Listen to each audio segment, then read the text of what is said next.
بصي بقى انا جايه اخد منك نصيحه بصراحه كده يعني. إمم. هي اتحرقت ولا ايه؟ لأ، قريت دي عليها.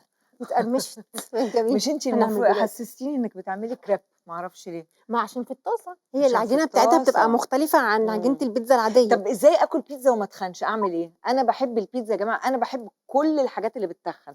اعمل ايه؟ لأ، ما فيش بيتزا ما بتتخنش، غير بقى لمّا تكون ليه؟ مش من غير دقيق عادي.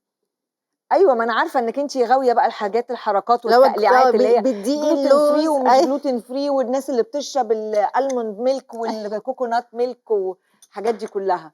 إحنا ممكن صح. نعملها بدقيق اللوز، هتبقى ها. حلوة جدًا. وايه تاني؟ ونمكّس بقى دقيق اللوز مع دقيق جوز الهند. تعملي ميكس ما بين الاتنين. آه. حلو برضه. عمري بصراحه ما دقتها. طب ما بيبقاش طعمها مثلا مسكر شويه؟ لا، لا، لأ اي خالص، حاجه بتبقى كده. حلوة جدًا. حلوه جدا كمان. آه. لازم اجربها. طيب خليني اروح اشوف دينا بتعمل ايه، وانت عارفه انا محضر خير يعني. انا جايه اهدي النفوس مش اكتر. ماشي.